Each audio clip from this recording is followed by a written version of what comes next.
I'm Kevin Holbrook. I'm one of the application engineers over here at CADimensions. Welcome to another Lunch and Learn. This is kind of a continuation of a series of webinars we've been running. One we did last week to introduce you to the Interconnect tool. Show of hands, how many of you on this webinar sat in on the session from last week introducing you to the Interconnect tool? If you have, go ahead and raise your hand in the GoToWebinar window. That'll be helpful. Okay, it looks like I don't have any hands, believe it or not. So I'm going to go ahead and proceed as if we have not talked about this tool. Just one quick last time, can we just confirm we have audio? If you could raise your hand if you're hearing me, just so that we, okay. Thank you, Michael. Thanks, Joe, Ed. Okay, we're going to go ahead and talk a little bit about the Interconnect tool. You know, usually our Lunch and Learns are a little different format than the session I ran last week. Last week was a little bit more high-level overview of what it is and how it helps you. The goal today is to give you a little bit of that overview, but dig in a little deeper and show you how to initiate it in SOLIDWORKS, how to get it going, and so on. So the tool SOLIDWORKS Interconnect is another program from SOLIDWORKS that was released in 2017. We'll talk about what it's included in Standard, Pro, or Premium and how that fits. But I want to more importantly talk about how it might change the way you work a little bit. First of all, 3D Interconnect is all about getting other file formats into SOLIDWORKS. So we're talking CRIO, Inventor, Siemens NX files, Solid Edge, and CATIA data. What SOLIDWORKS developers set out to do is to utilize this data inside of SOLIDWORKS, but the philosophy is even further than that, and that they wanted to make it feel like the content was created in SOLIDWORKS, not in those other native applications. So part of what you'll see today is how that's done and how we work with it. But in order to outline this, I have a series of videos to kind of give you a sense of the workflows that we potentially see in utilizing this product. And I'll show you how to turn it on and get going when we're done with these workflows. These are 3 workflows that we've seen as 3 potential changing points to how you might design using parts and assemblies from other CAD packages. So let's start off with the first example. This is what we'll call the assembly reference. This is for folks that might be getting models in another format, whether from a vendor or from another design team utilizing a different CAD package. The typical scenario now is you're going to bring it into SOLIDWORKS by translating it into SOLIDWORKS, and then you have not only the original Inventor data, but you also have now a full set of SOLIDWORKS models to keep track of. It becomes a little bit of a trying time to maintain what's the latest, where's the good one, you know, that type of scenario. So here's an example of how Interconnect will help us bring a battery pack into an assembly. So when I'm in SOLIDWORKS now, when I go to add another neutral file format, I'm going to do it the same way I do a SOLIDWORKS file. I say insert components. What you'll see different is in the insert component dialog, it's not just inserting SOLIDWORKS parts anymore. Now we can select these other file formats from competitive CAD products like CRIO, Solid Edge, Inventor, and Unigraphics. Once we've made the selection of the part, in this case it's an Inventor data, Inventor assembly, it's going to feel just like SOLIDWORKS. It's going to pop right in. I'm going to be able to position it where I want it. If we look at the tree here in just a moment, you'll see that it looks very similar to what we would expect in SOLIDWORKS. We have the assembly, all of its parts, except the icon for the assembly and parts is going to look a little different. That particular icon lets you know that there is a pointer to the external inventor file. Now let me clarify this because this is a technical webinar. We are creating an external reference pointing to the inventor file. We are not translating the file. We're using it in its native format in SOLIDWORks. So those icons let me know that there is an external reference to an external file that is not SOLIDWORks. Now, it acts just like a SOLIDWORks file. So the planes, the default planes will come in. I can go ahead and mate in position this assembly in place. Now, one of the drawbacks as this is going through this, one of the drawbacks of going through this and putting all this downstream work on a imported model is if the model changes, I've got an issue because I have to update these features, these downstream mates and everything. And it doesn't update in SOLIDWORks as we know it today, or the typical workflow. So how would we go about updating this now that we've mated it in place, we've used some existing surfaces, and I've also updated that sheet metal part in context so that the position is the same as the width of the battery pack to hold it in place? Well, that's very simple. We get the new version of the inventor file from the customer or the vendor. We copy and paste it directly into the exact same directory, essentially overwriting. Okay, now what you'll see is a rebuild symbol on the assembly to let you know that something has changed. Okay, now all I have to do is right-click, update assembly. You'll notice that that sheet metal part moved. The width of the battery pack changed. The mates updated. It didn't blow up the tree at all. This is what Interconnect will allow us to do. Create these links to these external files, get them updated and usable inside of SOLIDWORks without having to manage the other files.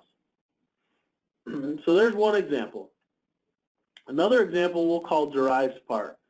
This is where we might want to insert, again, another file format, in this case CRIO, into our assembly. The difference is I'm going to add downstream features to the CRIO file. Now CRIO does something a little different in that they put a version number at the end of the file name. So you can see pulley.prt.1. This is version 1 of the pulley. I insert it or open it into SOLIDWORks just like I would any other file. File open. I can open up a CRIO file and you can see how it comes in. It comes in as a SOLIDWORks part with a derived feature pointing to the external Pro-E file. Okay, so it's going to look a little different. From here, I can go ahead and do some downstream work. Okay, I might add a few features out of my design library.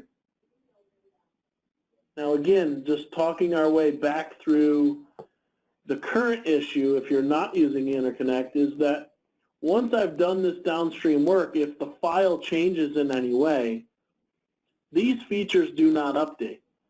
Essentially, if the vendor sends me a new version of this thing, I've got to start over creating those features. You can see in this case I've dropped the sprocket in place, and you can see that the pin in there doesn't line up with the slot. So now we're at a point where we have to decide what we want to do.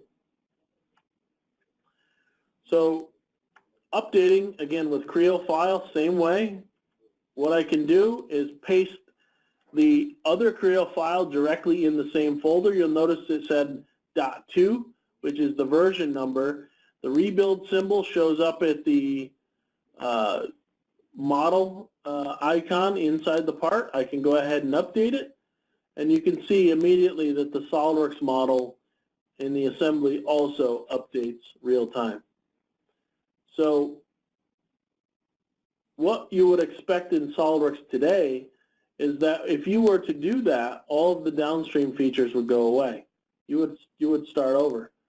Here we can physically update using that CRIO file. Now the third example is a little different, but very similar to what we're used to in SOLIDWORks today. How do I go ahead and actually do a import of the data into SOLIDWORks and get the imported geometry, actually do the translation? This is going to look a little different if we're using Interconnect. In this case, this is a solid edge file. When I select the solid edge assembly, it comes in just like we saw with the inventor in the CRIO data, no problem. I can mate it in position, and what I'll find out in this case is that the holes don't line up the way they should. So I want to make a slight adjustment to the holes to make sure they do line up. The problem is this is a pointer to an external file. I can't really just edit that feature because the features didn't come through.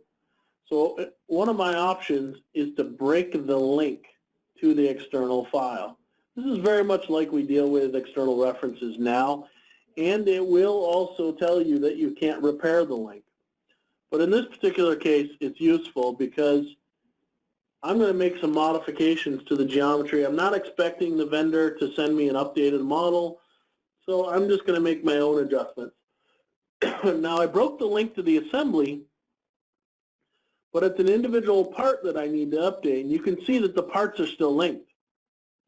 So if the parts change on drive, they will also update here. Well, I need to disconnect one of the parts as well. So I'll also use the break link command there. Okay, I can get to that on my right click. Okay, and now this is what we're used to with the typical imported data. Now it's just like a translation that we're used to now. When I say translation, I'm saying file open CRIO or file open inventor. We're used to getting imported geometry.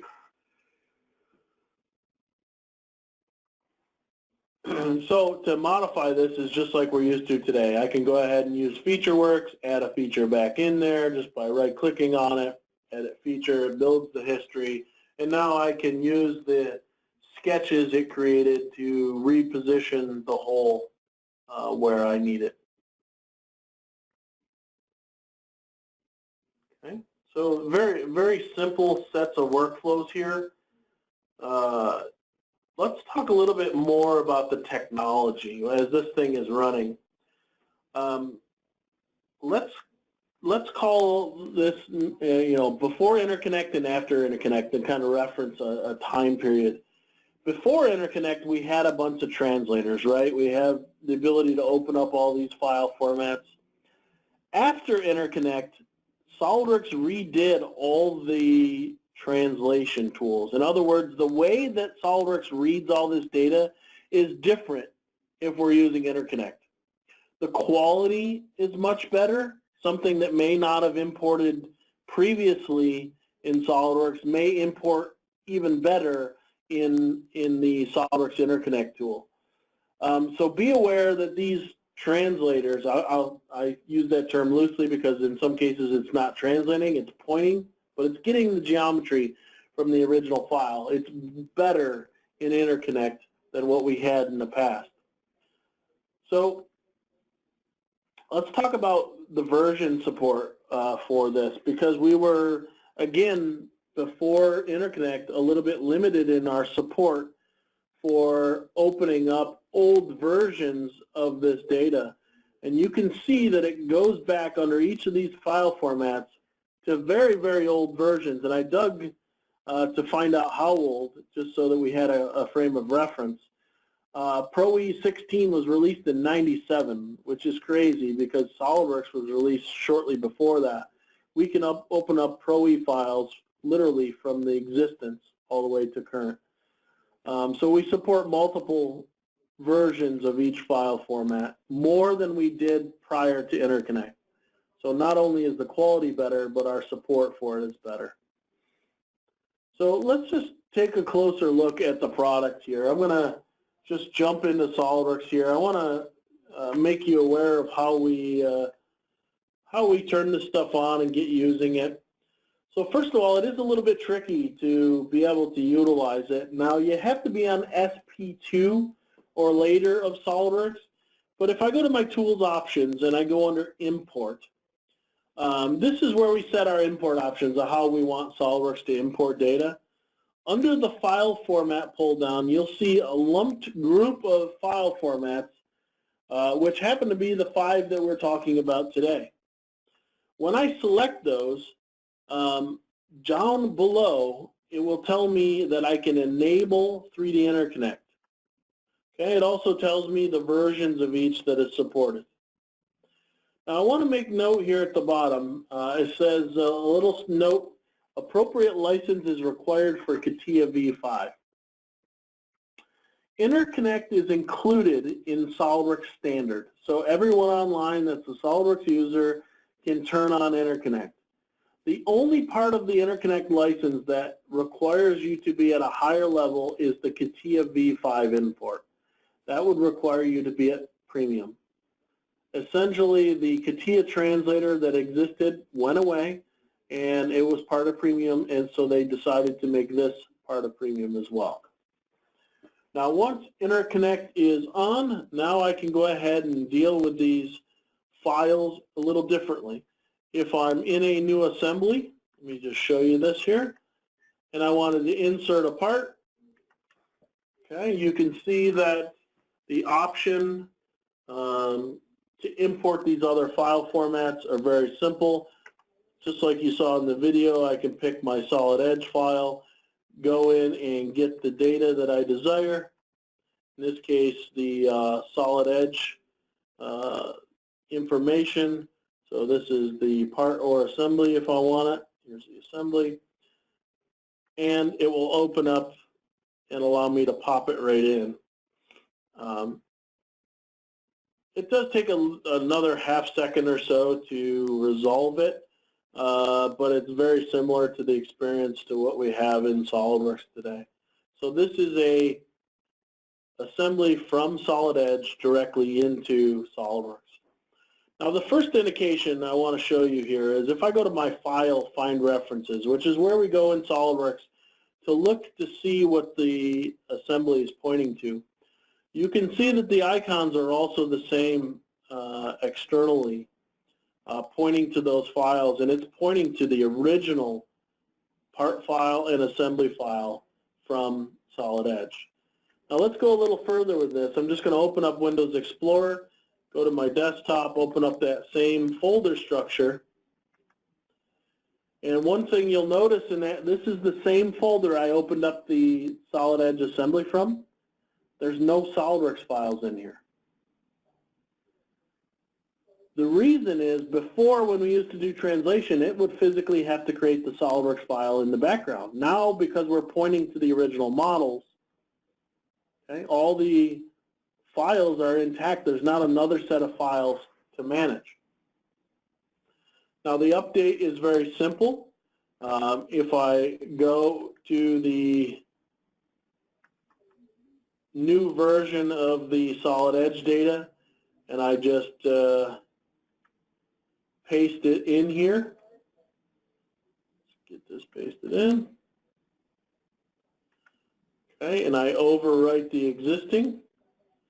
Okay, that's where my Control Q in here is going to tell me that I need to do an update. Now I think I missed the paste a little bit. So let me jump back and try that one more time.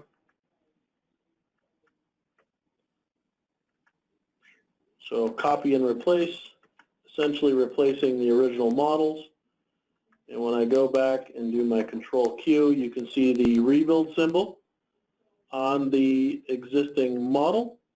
And if I want to update the assembly, I just right-click and use my update model. Okay. So this is what the video illustrated. It's a very simple process.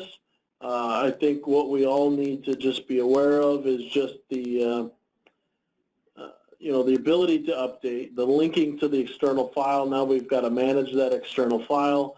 to make sure it's in its proper location, but now we have the ability to update. So a very simple change from what we're used to. So let's continue on talking about Interconnect.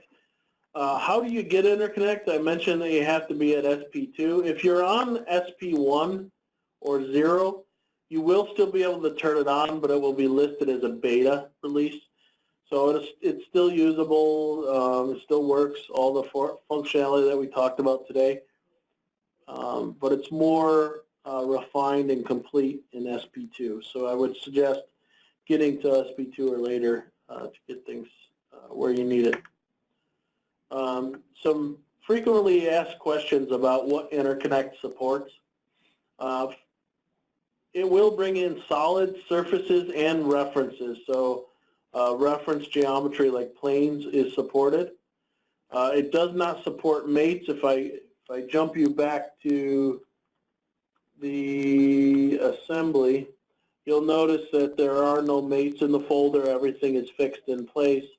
So we're not going down the path of bringing in mates at this point. Metadata. When we're talking metadata, we're talking about I properties or CRIO properties. If you're going to bring this in, you're probably going to need some of that data for bill of materials. That is to be supported in the next release, which should be start beta here in the next month or so. 3D dimensions. When we talk 3D dimensions, we're talking about model-based definition. Dimensions added directly to the solid model. That is not supported. We do not support drawings as of yet. No simulation data. In 2018, we're going to support curves and sketch import from these other file formats. And we're also going to include IGES, STEP, ACES, and JT formats for updating. So there's quite a bit of support coming and changes coming in 2018 on top of everything we have here. Couple other questions I want to make sure I'm clear about. The interconnect packaging, CATIA is included in premium. When it comes to working with PDM, these neutral formats like the Pro-E, Inventor, CATIA, NX, and Solid Edge can be stored in the Vault. A majority of them have, the Vault has a relationship with those files. The ones that don't, there are ways we can handle the relationships without a problem. We used to be required to have Inventor on our machine in order to do an open or a translation, and that is no longer a requirement. So Inventor or Inventor View does not need to be on the machine any longer. And SOLIDWORKS has committed to a 3-month time frame. In other words, if CRIO 4 comes out, SOLIDWORKS support will happen within the first 3 months of that release. And that's their commitment for Interconnect. So at this point, that's what I have for today. Don't forget to check us out on YouTube, Twitter, Facebook, and our blog for more great content by clicking on the links in the description below.